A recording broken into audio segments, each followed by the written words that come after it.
We shall next discuss one-to-one functions. It is a function satisfying some property. So given two sets A and B, we know that F is a subset of A cross B with the condition that for all A there exists unique B such that A comma B belongs to F. So in addition to this, if F satisfies this property, F of AI is not same as F of J for all AI, AJ in this. So what is this telling us? You have a function, say ABCD, and on the other side you have 1, 2, 3, 4, 5. So function definition says for each of them you should have one image on the right. In addition to that, if you look at F of AI and F of AJ, you look at any two elements, their image should be different. F of AI is different from F of AJ for all of them. So here is an example function which is 1 to 1. So you say then F is 1 to 1, which means F has got exactly one mapping on the other side. No two elements in domain are same pre-image. That's precisely what this one is trying to convey. Suppose you have 4 elements and then 5 elements on this, and one is seeing both A and B. Suppose something like this. This is a function, but this one is not 1 to 1 because here is AI and AJ. F of AI and F of AJ is same.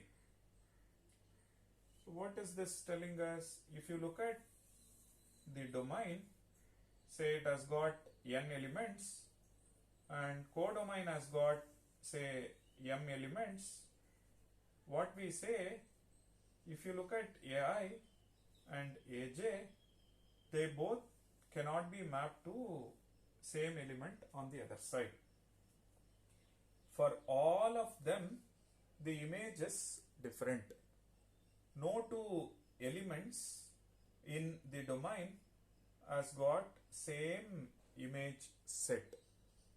So for any two, if you see, their image sets are different. It tells you something which is crucial, because for each of them the image is different and the cardinality of this must be at least the cardinality of this. Correct? For example, suppose you have got ABCD. Now you are trying to map that to say 1, 2, 3 and respecting 1 to 1 property. So far it's fine. Now where do you map D? You have to map, otherwise it will not be a function, because 1 to 1 functions are functions. In addition to satisfying the function property, it is also satisfying 1 to 1 property. So if you map D to 3, it is a function, then it is not 1 to 1. If you map D to 2, it's not a function. So that tells you that if you map it here, then it is a function, but it is not 1 to 1 function. And since for each of them the image is different, this has to have at least the size of this. So for 1 to 1 functions, cardinality of B is greater than or equal to cardinality of A. So this must be respected. That's the first observation. Now you know that you have got m elements and n elements, and m is greater than or equal to n. With this condition, let's count how many different one-to-one functions are possible, and for set which has got n elements in domain and m elements in codomain, which we shall do next.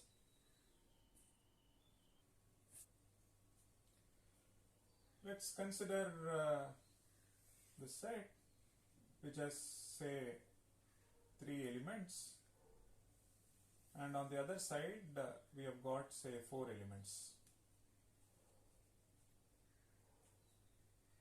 Now you see that for each of them we should have unique image or mapping. So something like this is allowed, or A1, A2, A3 mapping to something like this. So essentially we cannot have something like this. You have AI, AJ mapping to some BK. This is forbidden.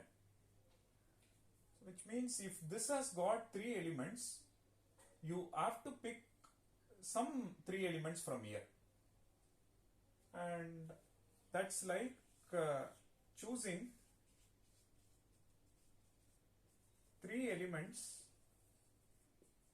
out of a 4 element set. So what is that we are trying to do?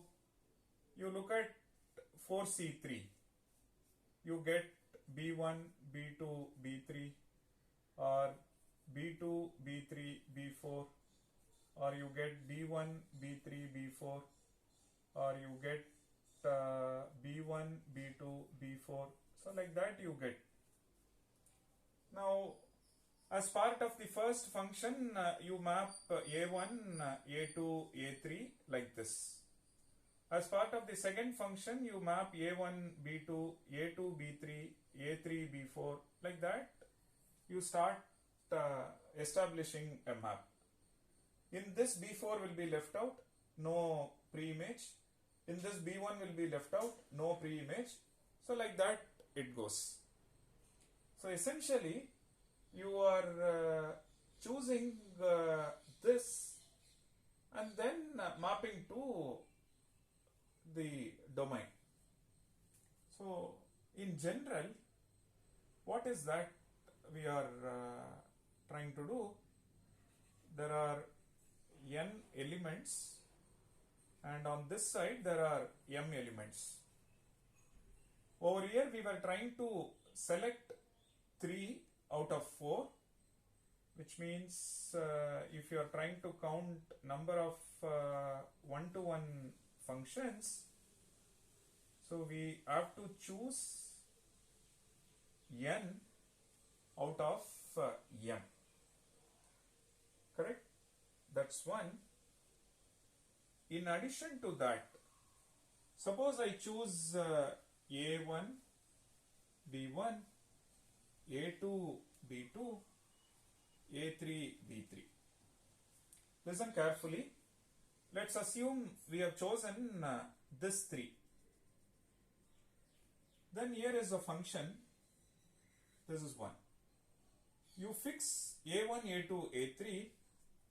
This can be permuted, right? Instead of B1, B2, B3, you can have B1, you can have B3, B2. So which means you get another function.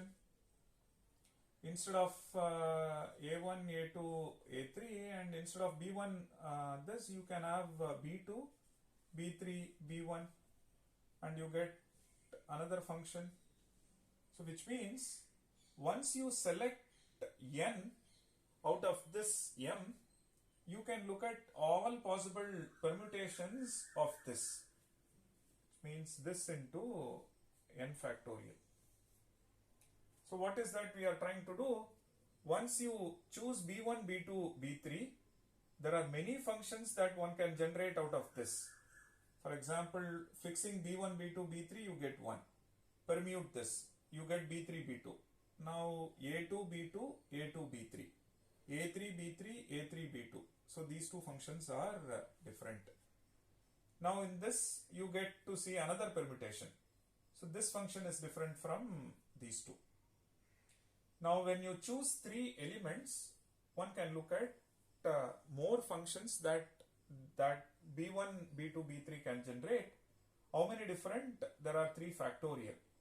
So in the sense that 4c3 into 3 factorial functions. So in general, m choose n into n factorial functions, or this is equivalently m p n. Correct? Or this value is precisely m factorial divided by m minus n factorial.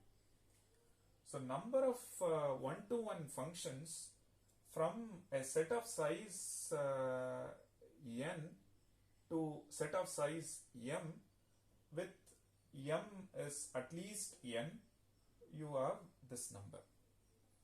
How do we arrive at this number? You have to choose n out of this codomain so that you can establish a unique mapping. After that, you have to consider all possible permutations, because this b1, b2, b3 itself can give you 3 factorial functions for a1, a2, a3. That's precisely what we have seen here. In general, it is m choose n into n factorial, or it is mpn, or it is m factorial by m minus n factorial. And there are other special functions we come across, and their interesting counting, which we shall see next.